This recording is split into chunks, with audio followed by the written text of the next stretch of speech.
నమస్తే welcome to YK news analysis ఇక నేను మీ గగన్ ఇవాళ వార్తా విశేషాలు ఏంటో రుక్కేద్దాం. ముందుగా మనం చూసినట్లయితే ఆంధ్రజ్యోతిలో ఇవాళ మెయిన్ పేజ్ లో ఏమున్నాయో ఒకసారి చూద్దాం. నిండా రెండేళ్లు ఎన్నో మెరుపులు కొన్ని విరుపులు, 5 ఏళ్ల అరాచక చర్యలు ఆర్థిక కష్టాలు, రివర్స్ విధానాలను తెరపడి నేటికి 2 ఏళ్లు, ఐఆమ్ బ్యాక్ అంటూ నవ్యాంధ్ర తెరపైకి వచ్చి 2 ఏళ్లు అంటూ మనం ఇక్కడ చూస్తున్నాం. ఇక మనం చూసినట్లయితే చంద్రబాబు ముఖ్యమంత్రిగా కూటమి సర్కారు కొలువు తీరి 2 ఏళ్లు. 2024 జూన్ 12వ తేదీన కొలువు తీరిన క్షణం ప్రతి క్షణం పోరాటంగానే గడుస్తుంది. కానీ రాష్ట్రాన్ని తిరిగి ముందుకు నడిపించాలి అని అంటే ఖచ్చితంగా ఇలా అంటే గ్యాప్ లేకుండా పనిచేస్తూ ప్రభుత్వాన్ని ముందుకు తీసుకెళ్తున్నానని చెప్పి ఆయన చెప్పడం జరిగింది. జీతాలే సరిగా ఇవ్వలేని పరిస్థితి నుంచి సంక్షేమంలో దేశంలోనే ఏపీ నెంబర్ 1గా ఎదిగే దిశ వరకు తీసుకొచ్చింది కూటమి ప్రభుత్వం అని చెప్పేసి చంద్రబాబు చెబుతున్నారు. ఇక పెట్టుబడుల వేటలో ముందుకు దూసుకుపోతుంది. 5 ఏళ్ల జగన్ పాలనలో 15 ఏళ్లు వెనకబడిపోయిన రాష్ట్రాన్ని నేడు భవిష్యత్ కనిపిస్తోంది. అయితే అన్ని మెరుపులే కాదు, వెంటాడే కష్టాలు ఉన్నాయి. రాష్ట్ర ఆర్థిక పరిస్థితి కారణంగా ఇచ్చిన హామీలన్నిటినీ పూర్తి స్థాయిలో నెరవేర్చడం కష్టతరంగా మారింది. పాలనా విధానాల్లో దిద్దుకోవాల్సిన లోపాలు అనేకం ఉన్నాయి. కూటమి సర్కార్ 2 ఏళ్ల పాలనా విజయాలు వైఫల్యాలను అయితే మరొకసారి గుర్తు చేసుకునే సమయం అయితే ఆసన్నమైంది. ఇక మనం చూసినట్లయితే వికాసం దిశగా ఏపీ ఈజ్ బ్యాక్. భారీగా పెట్టుబడుల ఆకర్షణ, సంక్షేమంలో దేశంలోనే నెంబర్ 1గా నిలిచింది ఏపీ. ఇక పట్టాలెక్కిన అమరావతి రాజధాని, పూర్తి దిశగా పోలవరం ప్రాజెక్ట్, వెంటాడుతున్న ఆర్థిక ఇబ్బందులు, పెరుగుతున్న అప్పుల కుప్పలు, సూపర్ 6లో 2 పెండింగ్, అధికారుల్లో వీడని ఉదాసీనత, సర్కారులో కన్సల్టెంట్ల హవా, కొందరు నేతల తీరుతో చెడ్డ పేరు. అయితే నేడు తిరుపతిలో భారీ సభ. ఇక కూటమి 2 ఏళ్ల ప్రస్థానం, సంక్షేమం, అభివృద్ధిని ప్రజల ముందుంచనున్న ప్రభుత్వం. హాజరు కానున్న చంద్రబాబు, పవన్, మాధవ్, లోకేష్. అయితే ఇక కూటమి ప్రభుత్వం ఏర్పాటై 2 ఏళ్లు పూర్తయిన సందర్భంగా సంక్షేమమే ధ్యేయంగా ప్రజల ముందుకు వెళ్తుంది అని చెప్పేసి కూటమి ప్రభుత్వం అయితే ధీమా వ్యక్తం చేస్తుంది. అంటే ఎన్ని రోజుల నుంచో ఎదురు చూస్తున్నటువంటి ప్రజల యొక్క కోరికలను తీర్చే దిశగా అడుగులు వేస్తుంది ప్రభుత్వం. ప్రజల యొక్క కష్టాలను తీర్చి సంక్షేమం వైపు నడిపించే దిశగా అడుగులు పడుతుంది అని చెప్పేసి చంద్రబాబు ముఖ్యంగా అనేక సార్లు చెప్పారు. ఇక నేడు తిరుపతిలో అయితే భారీ సభ. కూటమి ప్రభుత్వం ఏర్పడి 2 ఏళ్లు పూర్తయిన సందర్భంగా సభ అయితే జరగనుంది. ఇక ఆ సభకి ముఖ్య అతిథులుగా చూసినట్లయితే CM Chandrababu, deputy CM Pawan Kalyan, అలాగే మంత్రి లోకేష్, ఇంకా మాధవ్ కూడా అటెండ్ కాబోతున్నారు. ఇక సభ ఎంత ఘనంగా జరుగుతుందో, తెలుగు తమ్ముళ్ళు ఎంతగా ఆదరిస్తారో చూడాల్సి ఉంది.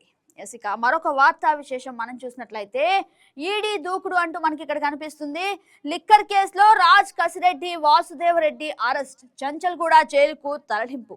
అలాగే మద్యం రవాణా కుంభకోణం కేసులో మనీ లాండరింగ్ కోణంలో దర్యాప్తు, మాజీ మంత్రి కారుమూరి నివాసంలో సోదాలు, హైదరాబాద్ సహా 15 చోట్ల తనిఖీలు, భారీగా ఆస్తులు గుర్తింపు, ఇక కీలక పత్రాలు, సాంకేతిక ఆధారాలు జప్తు, అలాగే అంతిమ లబ్ధిదారు దిశగా అడుగులు. ఇక మనం చూసినట్లయితే ఈ విషయాన్ని వేల కోట్ల మద్యం కుంభకోణం రవాణా స్కామ్ లో మనీ లాండరింగ్ కోణం వైపు దర్యాప్తు చేసిన ఎన్ఫోర్స్మెంట్ అయితే డైరెక్టరేట్ ముఖ్యంగా మనం చూసినట్లయితే దూకుడు పెంచిందనే చెప్పాలి. ఈ కేసులో కింగ్ పిన్ గత ప్రభుత్వంలో ఐటీ సలహాదారు రాజ్ కసిరెడ్డి, బేవరేజెస్ కార్పొరేషన్ మాజీ మేనేజింగ్ డైరెక్టర్ డి వాసుదేవరెడ్డిని గురువారం హైదరాబాద్ లో అరెస్ట్ చేసింది.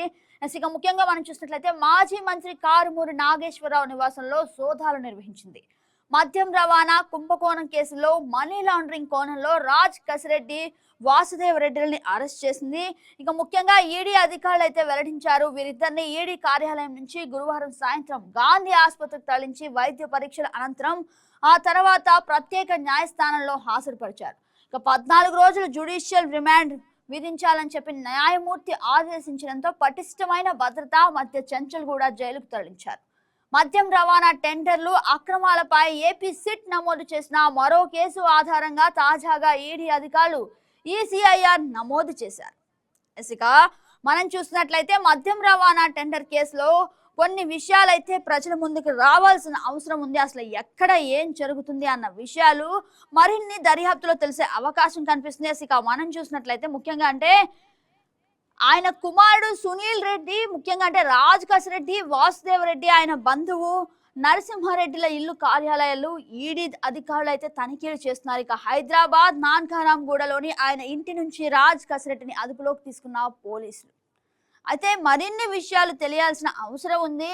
ఇంకా ఈ దర్యాప్తులో మరిన్ని విషయాలు తెలిసే అవకాశం ఉందని చెప్పేసి ఈడీ అయితే చెప్తుంది. చూద్దాం ఇంకా ఎన్ని విషయాలు తెరపైకి వస్తాయో ఈ లిక్కర్ స్కామ్ కేసులో. ఇక మరో వార్తా విశేషం చూద్దాం. జగన్ ఆట కట్టు.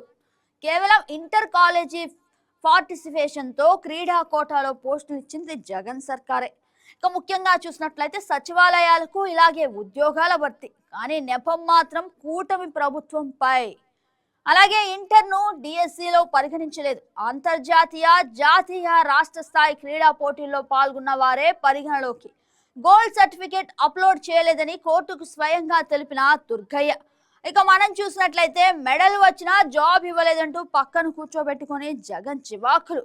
అయితే శాశ్వత ఉద్యోగులకే ప్రశ్న యాక్సెస్ విధులు, సర్టిఫికేట్ వెరిఫికేషన్ తో ఉద్యోగాలు రావు. ఆ విషయం కాల్ లెటర్ లోనే స్పష్టీకరణ. ఇక డిఎస్సి పై వాస్తవాలు వెల్లడించిన అజయ్ జైన్, కోనా శశిధర్, ఎస్ పరిణి. అయితే మరిన్ని విషయాలైతే తెలియాల్సిన వాస్తవం ఎంత మేరకు ఉందనేది మరొకసారి ప్రశ్నిస్తున్న విషయాలు మనం చూడొచ్చు. అయితే ముఖ్యంగా మనం చూసినట్లయితే అంతర్జాతీయ, జాతీయ, రాష్ట్ర స్థాయి క్రీడా పోటీల్లో పాల్గొన్న వారే పరిగణలోకి తీసుకునే అవకాశం ఉందా అని చెప్పేసి ఆయన మరొకసారి ప్రశ్నిస్తున్నారు. ఇక మెగా డిఎస్సి పై వైసీపీ నిరాధార ఆరోపణలు. వేల మంది అభ్యర్థుల కష్టాన్ని అవమానిస్తారా? గొడ్డలి పార్టీకి నిరుద్యోగుల కష్టాలు కన్నీళ్లు పట్టవు. ఎమ్మెల్సీలు శ్రీకాంత్, భూమారెడ్డి, ఎమ్మెల్యే కూన్ అయితే ఫైర్ అయినట్లు తెలుస్తుంది. చూద్దాం ఇక ఈ విషయంలో ఎన్ని విషయాలు బయటకు వస్తాయి. ఇక మరో విషయాన్ని మనం చూసినట్లయితే తుడాను తుడి చేశారు చెవిరెడ్డి, ఆయన కుమారుడు గోల్మాల్. తుడా చైర్మన్లుగా తండ్రి కొడుకుల ఇష్టారాజ్యం.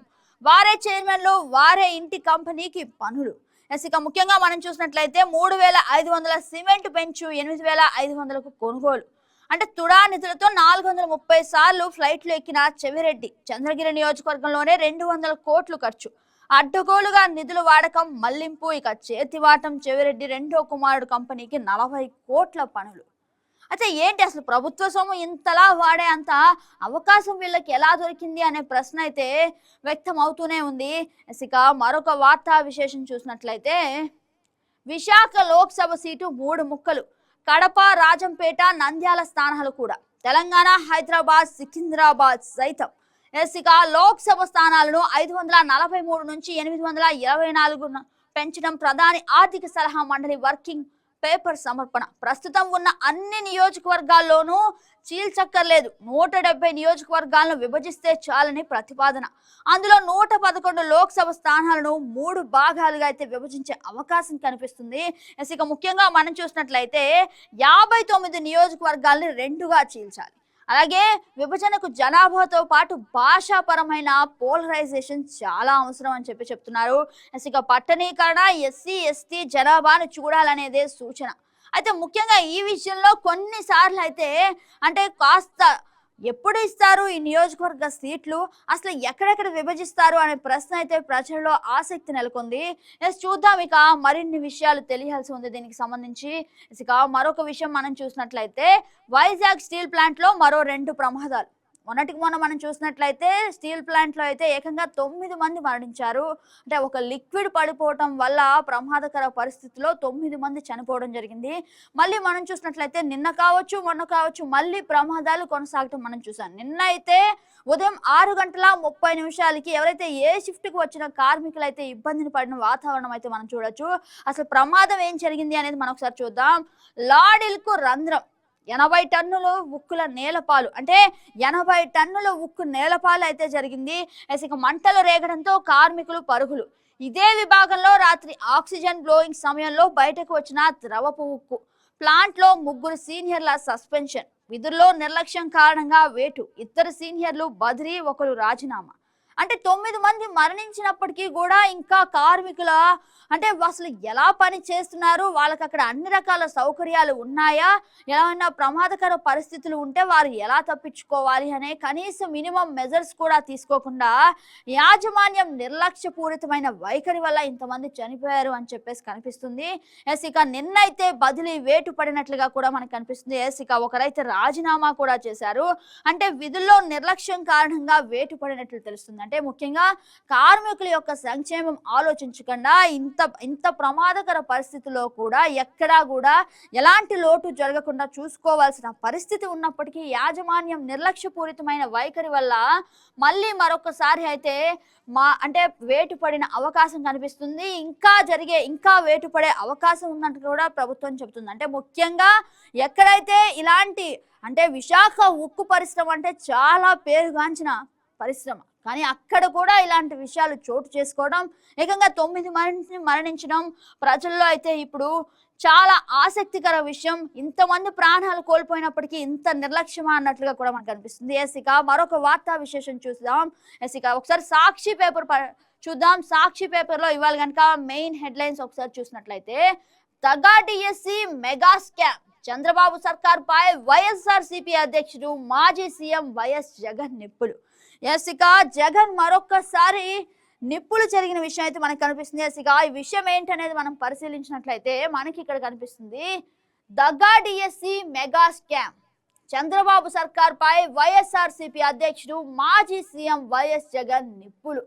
డిఎస్సి 2025 టీచర్ పోస్టుల భర్తీలో ప్రతి దశలో అవకతవకలు, లక్షల మంది అభ్యర్థుల నమ్మకాన్ని వమ్ము చేస్తూ స్కామ్ కి పాల్పడ్డారు అంటూ మనకి ఇక్కడ కనిపిస్తుంది. ప్రతిభావంతుల జీవితాలను దారుణంగా దెబ్బతీశారు. ఇంత ఘోరంగా నియామక ప్రక్రియ రాష్ట్ర చరిత్రలో ఎప్పుడైనా జరిగిందా అంటూ ప్రశ్నిస్తున్నారు. అసలు పరీక్ష లేకుండా ఉద్యోగాలు ఇవ్వడం ఏమిటి? స్పోర్ట్స్ సర్టిఫికేట్లు ఇచ్చేది మీరే, ధృవీకరించేది కూడా మీరే. ప్రశ్నాపత్రం తయారీ, పరీక్ష నిర్వహణ బాధ్యత రెండూ ఒకరికే. అత్యంత కీలకమైన ప్రశ్నాపత్రం తయారీ, అప్లోడ్ ప్రక్రియలో అవుట్సోర్సింగ్ ఉద్యోగులు. ఈ ప్రక్రియలో పాల్గొన్న ఉద్యోగే డిఎస్సిలో టాప్ ర్యాంకర్. మరి ఆ టాప్ ర్యాంకర్ పోస్టు ఎందుకు ఇవ్వలేదు? సర్టిఫికేట్ వెరిఫికేషన్ హాజరు కాలేదని కాకమ్మ కబుర్లు చెబుతారా? సర్టిఫికేట్ వెరిఫికేషన్ కు హాజరవని వ్యక్తి కోర్టుకి ఎందుకు వెళ్ళాడు? ఇక టాప్ ర్యాంకర్ అవుట్సోర్సింగ్ ఉద్యోగి డేటాని ఎందుకు మాయం చేశారు? పేపర్ లీకేజీని దాచిపెట్టేందుకు ఎవరి చెవిలో పూలు పెడుతున్నారు? ఇక మరొక విషయం చూసినట్లయితే, కలెక్టర్ నేతృత్వంలో సాగాల్సిన ప్రక్రియని ఎందుకు కేంద్రీకృతం చేశారు? అభ్యర్థుల మార్కులు, merit, cut off, selection list ఎందుకు ప్రకటించలేదు అంటూ జగన్ మరొకసారి మీడియా ముఖంగా అయితే ప్రశ్నించారు. ఇక కూటమి ప్రభుత్వం చేసిన దారుణాలు అన్నా ఇన్నా అని చెప్పేసి వైఎస్ జగన్ అయితే మాట్లాడడం చూసాం. ఇక సాక్షిలో ప్రచురించిన కథనాన్ని కనుక మనం పరిశీలించినట్లయితే మనకి కనిపిస్తుంది, ఇక 1:1 లో వెరిఫికేషన్ కి పిలిచి అన్ని సక్రమంగా ఉన్న ఉద్యోగాలు ఎందుకు ఇవ్వలేదు? ఎవరి కోసం సర్దుబాటు? డిఎస్సిలో జరిగిన స్కామ్ కు ఇవన్నీ సాక్ష్యాలు కాదా? వీటన్నిటినీ సమాధానం కావాలంటే సిబిఐతో విచారణ జరగాలి అంటూ జగన్ మాట్లాడడం మనం చూసాం. ఇక మనం చూసినట్లయితే ఇక సిబిఐతో విచారణ జరిపించాలి. Central bureau of investigation team ఖచ్చితంగా ఇందులోకి ప్రవేశించాలి. అసలు ఎక్కడ తప్పు జరిగింది, ఎక్కడ ఎలాంటి పరిస్థితిలో ఇలాంటి అంటే ఉద్యోగాలను ఇంత బాధ్యత రహితంగా ఇచ్చారు అనే విషయం బయటికి రావాలని చెప్పేసి జగన్ మాట్లాడడం చూసాం. చూద్దాం అసలు ఇక ఏం జరుగుతుందో, ఎలాంటి విషయాలు బయటకు వస్తాయో. ఇక మరొక వార్తా విశేషం మనం చూసినట్లయితే, అమెరికా దుశ్చర్య, భారత సిబ్బంది ఉన్న 3 నౌకలపై దాడులు. ఓమన్ సమీపంలో సెటప్ చమురు నౌకపై దాడి ఘటనలో 3 భారతీయులు దుర్మరణం, మృతుల్లో ఆంధ్రప్రదేశ్ వాసి. దాడులను ఖండించిన భారత్, ఎంటీ జల్వీర్ నౌక మీద దాడి, అందులోని 22 మంది భారతీయులు సురక్షితం. అయితే ప్రాణాలు అయితే కాల్పాడుకున్నాం, కానీ ప్రతిసారి నౌకలపై దాడి జరుగుతూనే ఉంటుంది. దీనికి ఎప్పుడు అడ్డుకట్ట పడనుందో తెలియని పరిస్థితి. ఇక నౌకపై దాడిలో విశాఖ వాసి మృతి. ఒమన్ తీరంలో సెట్పే ఆయిల్ ట్యాంకర్ పై నౌకపై అమెరికా జరిపిన దాడిలో విశాఖపట్నానికి చెందిన చీఫ్ ఇంజనీర్ పట్నాల సురేష్ మృతి చెందారు. ఆయన గతంలో సింగపూర్, చైనా, దుబాయ్ వంటి దేశాల్లోనూ సేవలు అందించారు. ఇదైతే ఒక బ్యాడ్ న్యూస్ గా మనం చెప్పాలి. ఇక ట్రంప్ మరి అంటే ముఖ్యంగా ఇన్నిసార్లు దాడులు జరిపిస్తూ ప్రజల యొక్క ప్రాణాలను పొట్టును పెట్టుకుంటూ అలాగే హర్మూజ్ జలసంధిని కూడా అంటే ముఖ్యంగా ఇన్నిసార్లు దిగ్బంధం చేయటం వల్ల ఉపయోగం ఏంటి అని చెప్పేసి ప్రజలు అయితే ప్రశ్నిస్తున్నారు. ఒప్పందానికి మిత్రపక్షాల గ్రీన్ సిగ్నల్, దాడుల హెచ్చరిక వెనక్కి అంటూ ట్రంప్. అయితే ట్రంప్ అన్న మాట నిజంగా మాటగానే ఉంటుందా, మాట మీద నిలబడే మనిషేనా ఆయన అని చెప్పేసి కూడా నెట్టింట కాస్త కామెంట్స్ అయితే కనిపిస్తున్నాయి. ఇక చూద్దాం అసలు ఏం జరుగుతుందో. దాడుల హెచ్చరిక అయితే వెనక్కి అంటూ మనకు కనిపిస్తుంది. ఇక హర్మూజ్ దిగ్బంధం యథాతథం, ఒప్పందం ఎప్పుడు కుదురుతుందో త్వరలో వెల్లడిస్తానని వ్యాఖ్య. అయితే ఈ ఒప్పందం కుదురుతుందా, నిజంగా మళ్ళీ పెట్రోల్ డీజిల్ ఏదైతే లిక్విడ్ ఎల్పిజి ఉంటుందో ముఖ్యంగా అన్ని మళ్ళీ ధరలు తగ్గే అవకాశం ఉందా? ఇప్పటికే ధరలు పెరిగిపోయి సామాన్యుడి జేబుకి చిల్లు పడే పరిస్థితులు కనిపిస్తున్నాయి. ఇక లీటర్ పెట్రోల్ కనుక ఉపయోగించాలి అని అంటే అదొక పెద్ద టాస్క్ గానే భావిస్తున్నారు ప్రజలు. ఒకదాని తర్వాత ఒకటి. ఒకప్పుడు ఎల్పిజి షార్టేజ్ చూసాం, ఆ తర్వాత పెట్రోల్ డీజిల్ దొరకకపోవడం చూసాం. ఇప్పుడు దొరికినప్పటికీ అధిక మొత్తంలో భారీగా మన దగ్గర నుంచి డబ్బులు వసూలు చేస్తున్నారు. ఇక ధరలు పెరిగిపోయి సామాన్యుడి జేబుకి చిల్లు పడుతుంది. అయితే ఇక ఈ హర్మూజ్ జలసంధి గనక కాస్త వాళ్ళ మధ్యన గనక మిత్ర స్వభావం కలిగి గొడవలు గనక తగ్గినట్లయితే పరిస్థితి మళ్ళీ చక్కబడే అవకాశం ఉందని కూడా మనకు కనిపిస్తుంది. ఇక మరొక వార్తా విశేషం చూద్దాం. తొలి రోజే తడబడి, తల్లికి వందనం దేవుడెరుగు, పిల్లలకు కనీసం పుస్తకాలు కిట్లు ఇవ్వలేని ప్రభుత్వం, గతేడాది మిగిలిపోయిన యూనిఫారం బూట్లే సర్దుబాటు అంటూ మనకి ఇక్కడ కనిపిస్తుంది.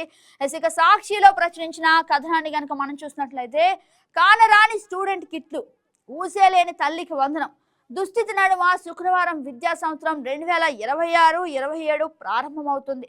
శుక్రవారం పాఠశాలలు తెరుచుకున్నాయి. ఇక ప్రభుత్వ పాఠశాలలో పిల్లలకు కనీస అవసరాలు సైతం సమకూర్చలేని దయనీయ పరిస్థితులను చంద్రబాబు సర్కారు కల్పించింది. స్కూళ్లు తెరిచిన మొదటి రోజే స్టూడెంట్ కిట్లు స్కూళ్లు తెరిచి ఇవ్వాల్సిన పరిస్థితి, కనీసం అందరికీ పుస్తకాలైనా ఇవ్వకుండా అటకెక్కించింది ప్రభుత్వం ఆ హామీని అంటూ అయితే వైఎస్ జగన్ మరొకసారి మాట్లాడడం చూసాం. కనీసం అందరికీ పుస్తకాలైనా అందించకుండా సర్దుకోవడం ఏంటో. ఇక రాష్ట్రంలో మొత్తం 62,000 ముఖ్యంగా అంటే ఇంత మేరకు పాఠశాలలు ఉన్నా కానీ 62,000 పాఠశాలలు ఉండగా ప్రభుత్వం యాజమాన్యంతో 45,000 ప్రభుత్వ పాఠశాలలు యాజమాన్యంలో కనీసం అంటే వారితో చర్చించి అసలు ఏం కావాలి, పిల్లలకు ఎలాగ సర్దుబాటు చేయాలి అని మాట్లాడకుండా గత ప్రభుత్వ హయాంలో మిగిలినవే వాటినే ఉపయోగించి వాటినే సర్దుబాటు చేస్తున్నారు అంటూ కూడా మనకి ఇక్కడ కనిపిస్తుంది. చూద్దాం ఇక తల్లికి వందనం ఎప్పటి నుంచి ప్రారంభం అవుతుందో అయితే చూడాల్సిన విషయం ఉంది. ఇక నెక్స్ట్ వార్తా విశేషం చూద్దాం. ఇందాకే మనం చర్చించాం స్టీల్ ప్లాంట్ ప్రమాదంపై ఎన్హెచ్ఆర్సీ సీరియస్, ఉక్కు యాజమాన్యం నిర్లక్ష్యం ఉంటే అది మానవ హక్కుల ఉల్లంఘనే, ఏపీ ప్రభుత్వ ప్రధాన కార్యదర్శికి నోటీసులు జారీ, 2 వారాల్లోగా సమగ్ర నివేదిక ఇవ్వాలని ఆదేశం. ఇక స్టీల్ ప్లాంట్ లో మరొక 2 ప్రమాదాలు కూడా జరిగాయి. ఇందాకే మనం చర్చించాం స్టీల్ ప్లాంట్ లో 2 హెచ్ఆర్ అధికారులు సస్పెన్షన్ అయితే జరిగింది. అంటే ముఖ్యంగా ఎప్పటి నుంచో ఉన్నటువంటి విశాఖ ఉక్కు పరిశ్రమ వార్తల్లో నిలవడానికి ప్రధాన కారణం 9 మంది మరణించడం అయితే కంటిన్యూస్ గా ఏదో ఒక విషయంలో ఖచ్చితంగా అంటే అక్కడ కార్మికుల ఆరోగ్యం పట్ల కానీ లేదంటే కార్మికుల జాగ్రత్త పట్ల కానీ యాజమాన్యం చూస్తున్న నిర్లక్ష్య వైఖరే దీనికి కారణం అంటూ మనకు కనిపిస్తుంది. చూద్దాం ఇక ఎలాంటి విషయాలు అయితే బయటకు వస్తాయో ఈ ఉక్కు పరిశ్రమకు సంబంధించి. ఇక మరొక వార్తా విశేషం వేరే పత్రికలో చూద్దాం.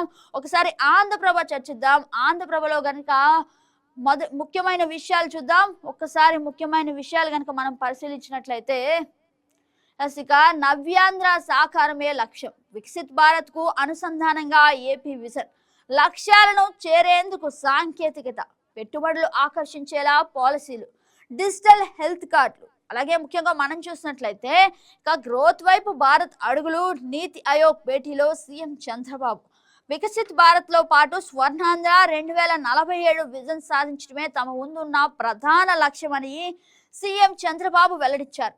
గురువారం ఢిల్లీలో జరిగిన నీతి ఆయోగ్ గవర్నింగ్ కౌన్సిల్ సమావేశంలో ముఖ్యమంత్రి చంద్రబాబు ప్రసంగించారు. ప్రధానమంత్రి 12 ఏళ్లు పాలన పూర్తి చేసుకున్న నరేంద్ర మోదీ సమావేశంలో ముందుగా అందరికీ అభినందనలు తెలిపారు. అనంతరం సమావేశంలో ముఖ్యమంత్రి చంద్రబాబు మాట్లాడుతూ పాలసీ పైరహాలిసిస్ నుంచి గత దశాబ్దాల కాలంగా భారత్ పాలసీ గ్రోత్ వైపు అడుగులు వేసిందన్నారు. ఇక మోదీ హయాంలో digital India, Jan Dhan, Aadhaar UPI, make in India లాంటి కార్యక్రమాలు వచ్చాయి. ఇలాంటి ముఖ్యమైన కార్యక్రమాలు సాధించడంలో మోదీకి మోడీయే సాటి. ముఖ్యంగా అంటే ఇన్ని కేర్ ఆఫ్ అడ్రస్లు కేవలం పేరుగా గాంచింది మాత్రం మోడీ మాత్రమే అని చెప్పి ఆయన చెప్పడం జరిగింది. ఇక ఈజ్ ఆఫ్ డూయింగ్ బిజినెస్లు భారతదేశ ఆర్థిక వ్యవస్థని బలోపేతం చేశాయి. భౌగోళిక రాజకీయ అనిశ్చిత పరిస్థితులు ఉన్న భారత్ ప్రపంచంలోనే అత్యంత వేగంగా ఎదుగుతున్న పెద్ద ఆర్థిక వ్యవస్థ అవతరించింది అని కూడా చెప్పడం చూసాం. ఇక 2047కు ఏపీ కూడా స్వర్ణాంధ్ర విజన్ కు అనుసంధానం చేశాం. అభివృద్ధికి మానవ వనరులే పునాదిగా స్వర్ణాంధ్ర 2047 విజన్ రూపకల్పన జరిగింది. ఇక పేదరిక నిర్మూలన, నైపుణ్యం, ఉపాధి, నీటి ఇంధన కూడా ఇక్కడే చూసాం మనం అంటూ మనకి ఇక్కడ కనిపిస్తుంది. ఇక మనం చూసినట్లయితే ముఖ్యంగా అంటే ఇంత మేరకు ముందుకు నడవడానికి ప్రధాన కారణం ప్రధానమంత్రి నరేంద్ర మోదీ అని చెప్పేసి చంద్రబాబు అనేక సార్లు చెప్పారు. ఏకంగా 12 ఏళ్ళు పాలనా ప్రపంచంలో ముఖ్యంగా నరేంద్ర మోడీ ప్రధాన పాత్ర వహించడం చాలా గొప్ప విషయం అని చెప్పడం కూడా మనం చూసాం. ఇక మరొక వార్తా విశేషం మనం చూద్దాం. లిక్కర్ కేసులో రంగంలోకి ఈడీ. ఇక కసిరెడ్డి, వాసుదేవరెడ్డిల అరెస్ట్, 14 రోజుల రిమాండ్, కారుమూరు నివాసంలో తనిఖీలు, నిందితుల నివాసాల్లో 10 చోట్ల సోదాలు, ప్రభుత్వ ఖజానాకు 195 కోట్ల రూపాయలు నష్టం. ఇక ఈడీ ప్రకటించింది. అయితే ముఖ్యంగా మనం చూసినట్లయితే దేశవ్యాప్తంగా సంచలనం సృష్టించిన ఏపీ లిక్కర్ స్కామ్ కేసులో కీలక పరిణామాలు అయితే చోటు చేసుకున్నా. అయితే ముఖ్యంగా గత ప్రభుత్వంలో లిక్కర్ ట్రాన్స్పోర్ట్ టెండర్లలో అక్రమాలకు పాల్పడిన ఆరోపణలపై కసిరెడ్డి రాజశేఖర్ రెడ్డిని ఎన్ఫోర్స్మెంట్ డైరెక్టరేట్ అంటే ఈడీ అధికారులు మళ్లీ ప్రశ్నించిన విషయం అయితే మనకు తెలుస్తుంది. ఇక ఇదే కేసులో ఏపీ బెవరేజెస్ కార్పొరేషన్ మాజీ ఎండి వాసుదేవరెడ్డిని కూడా అరెస్ట్ చేసింది. అలాగే మరొక వైపు మాజీ మంత్రి కారుమూరి నాగేశ్వరరావు పేరు కూడా తెరపైకి వచ్చింది. అయితే మరొకసారి ఈడీ దూకుడుగా వ్యవహరిస్తుందా అంటే ఈడీ దూకుడుగా వ్యవహరించట్లేదు, కానీ ఇందులో జరిగిన విషయాలను అయితే ప్రజల ముందు బయట పెట్టే విషయంగా పనిచేస్తుంది అన్నట్టు కూడా మనకు కనిపిస్తుంది.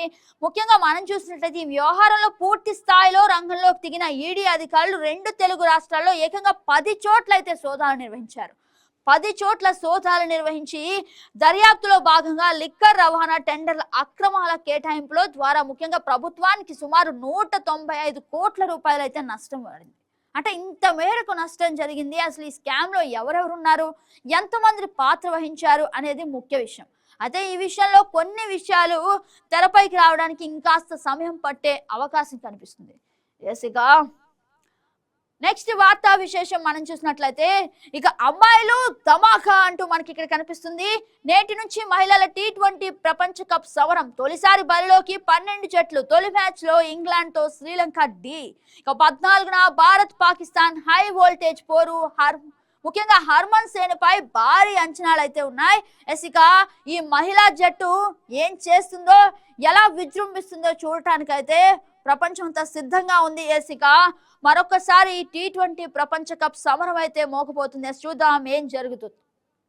ఇక నెక్స్ట్ వార్తా విశేషం మనం చూసినట్లయితే అక్రమాలు, ఒట్టి మాటలు, నియామకాల్లో అవకతవకలు తావలేదు. హారిజంటల్ రిజర్వేషన్ సంక్లిష్టం, అర్థం చేసుకోలేక అపోహలు, పారదర్శకంగా ఎంపికలు, సోషల్ మీడియాలో ప్రచారాలు కేవలం అవాస్తవంగానే పరిగణించండి అంటూ ప్రజలకు ఆదేశాలు ఇచ్చారు. నిరుద్యోగులకు మరో శుభవార్త. సెప్టెంబర్లో మెగా డిఎస్సి విద్యాశాఖ కార్యదర్శి కోన శశిధర్ ప్రకటన. రాష్ట్రంలో ఉపాధ్యాయుల ఉద్యోగాల కోసం ఎదురు చూస్తున్న లక్షలాది మంది నిరుద్యోగ యువతకు ప్రభుత్వం మరోసారి ఆశా జ్యోతి చూపించింది. జాబ్ క్యాలెండర్ కు అనుగుణంగా అక్టోబర్లో మెగా డిఎస్సి నోటిఫికేషన్ విడుదల చేసి డిసెంబర్లో పరీక్షలు నిర్వహించేందుకు ప్రణాళిక సిద్ధం చేస్తున్నట్లు విద్యాశాఖ కార్యదర్శి కోన శశిధర్ అయితే చెబుతున్నారు. ఇక మనం ఇక్కడ చూసినట్లయితే దగా చేసింది జగన్ రెడ్డి. జాబ్ క్యాలెండర్ పేరుతో మోసం. తెదేపా రాష్ట్ర అధ్యక్షుడు పల్లా అయితే మాట అన్నారు. ఇక వైకాపా హయాంలో వ్యవస్థలు సర్వనాశనం. మంత్రి కొల్లు రవీంద్ర అయితే ఈ మాట మాట్లాడారు. ఇక వైకాపా హయాంలో వ్యవస్థలు సర్వనాశనం చేసి అయితే బాధ్యతలు మరిచి ఇప్పటికీ కూడా ఏదైతే కూటమి ప్రభుత్వంపై నిందలు వేయడం ఎంతవరకు కరెక్ట్ అని చెప్పేసి నిన్న కొల్లు రవీంద్ర అయితే మీడియా ముఖంగా ప్రశ్నించారు. ఇక మరొక వార్తా విశేషం మనం చూస్తున్నాం. అంటే మెగా డిఎస్సి పై ఆధారాలే లేని ఆరోపణలు. ఎమ్మెల్యే కూన రవికుమార్.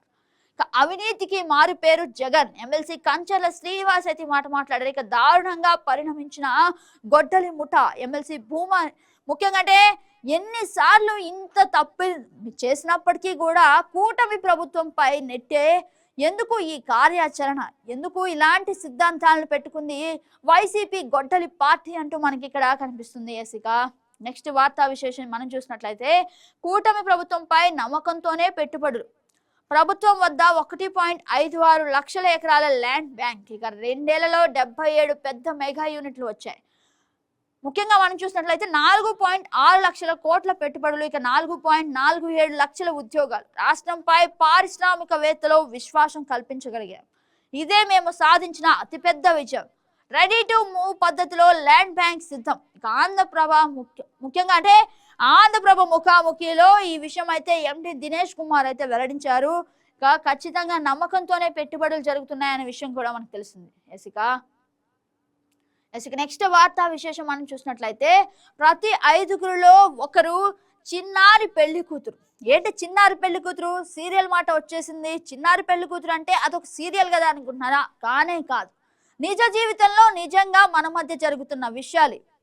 ఇక ఇంకా తగ్గని బాల్య ముఖ్యంగా అంటే ఇంత మేరకు జరిగినప్పటికీ బాల్య వివాహాలు అయితే తగ్గట్లేదు. ఇక దక్షిణాదిలో ఆంధ్రప్రదేశ్లోనే అత్యధికం. ఏపీలో ప్రతి 7గురికి ఒకరికి 18 ఏళ్లలోపే పెళ్లి.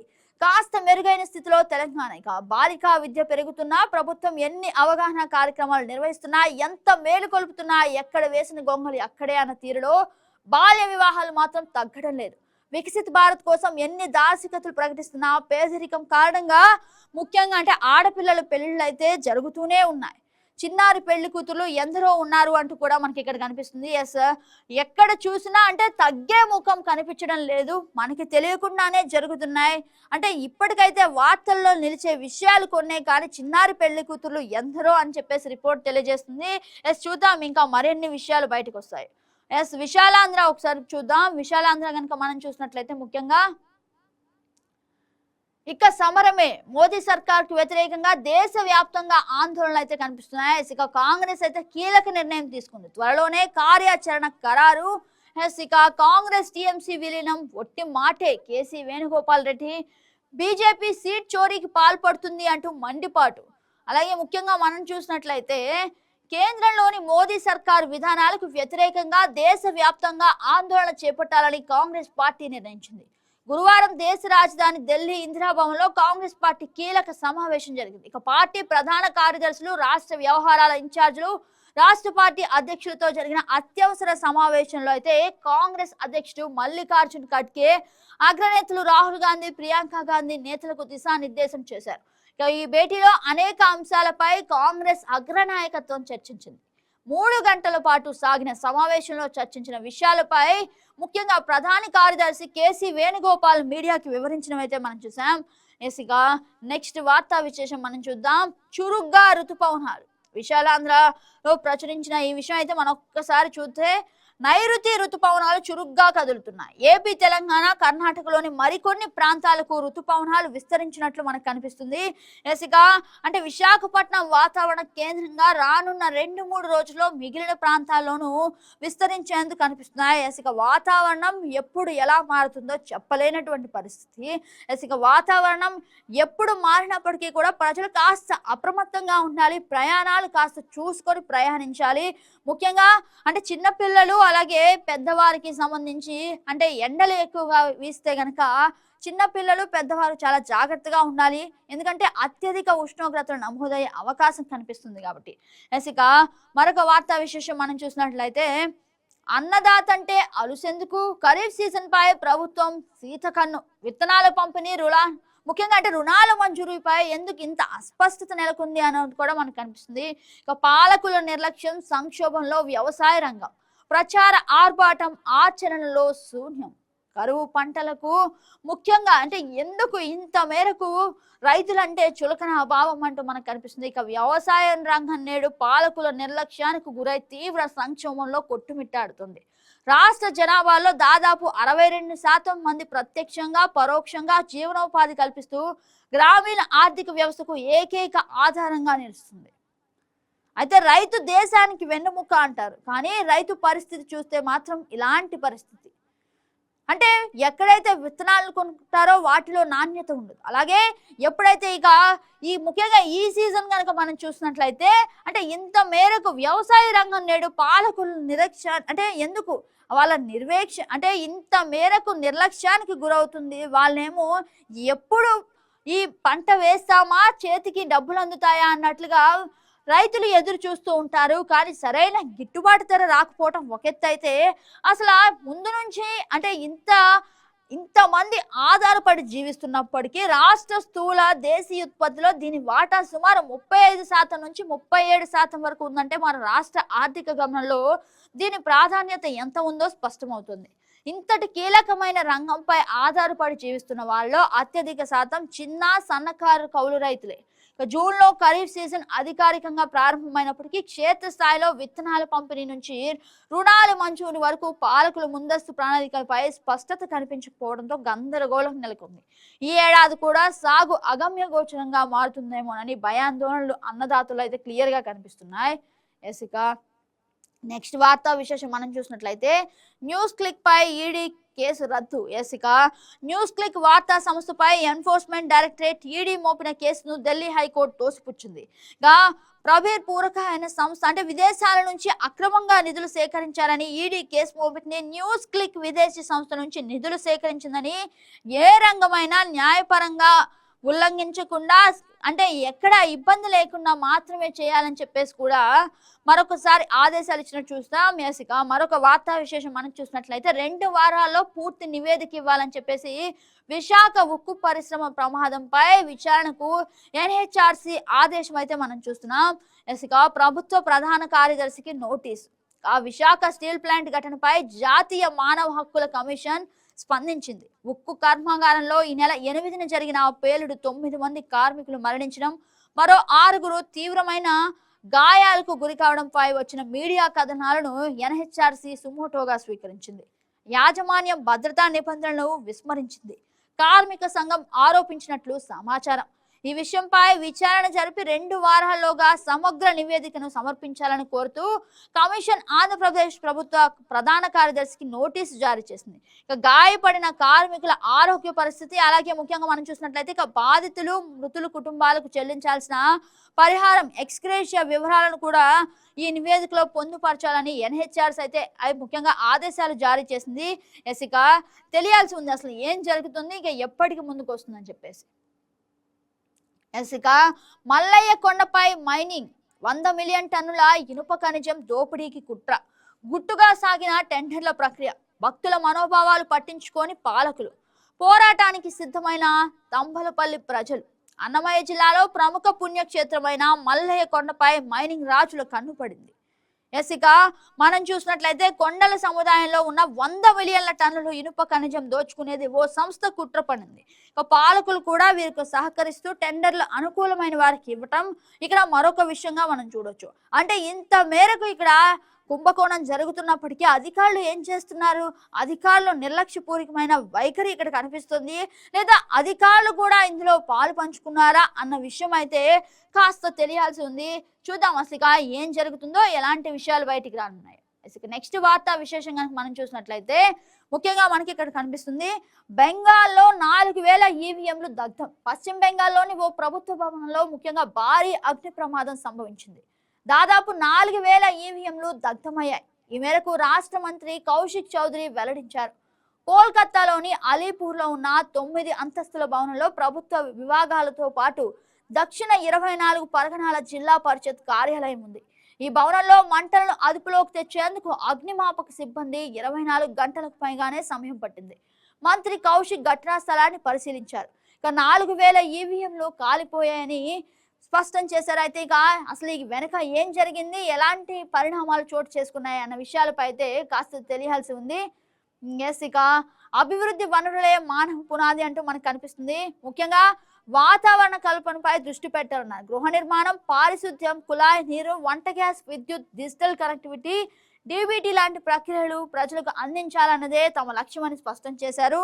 ఇక ముఖ్యంగా మనం చూసినట్లయితే ఇక కూటమి ప్రభుత్వం 2 ఏళ్లు కంప్లీట్ చేసుకున్న విధంగా ఇవాళైతే తిరుపతిలో భారీ సభ అయితే జరుగుతుంది. ఇక ఆ సభలో పాల్గొని ముఖ్యంగా తెలుగు తమ్ముళ్ళు అంటే తెలుగుదేశం, జనసేన, ముఖ్యంగా బీజేపీ అభిమానులు అయితే పాల్గొనే అవకాశం కనిపిస్తుంది. చూద్దాం ఎంత అంగరంగ వైభవంగా జరుగుతుందో. చూసారు కదా, ఇది ఇవాల్టి వైకే న్యూస్ అనాలిసిస్. రేపటి రోజున వైకే న్యూస్ అనాలిసిస్ లో మీ ముందుకు వచ్చేస్తా. Until then this is Gagan signing of.